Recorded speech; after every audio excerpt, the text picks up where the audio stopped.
हाथ रख के इधर उधर कोई वहाँ से पकड़ के ले जाते हैं ना।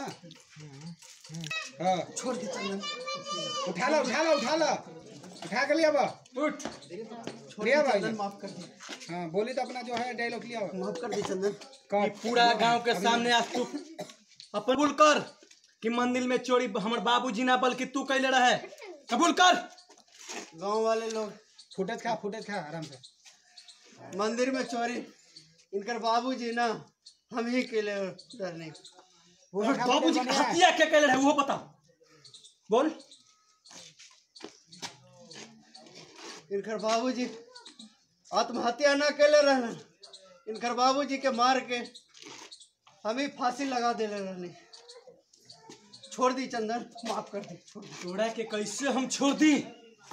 वाह वाह वाह। जा तू ही रहा केटवा दबा दीजिए, अब केटवा दबा दे हूं।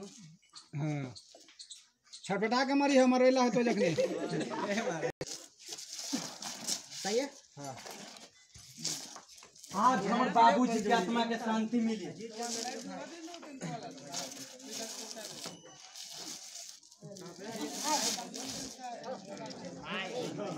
हाँ हाँ चलिए।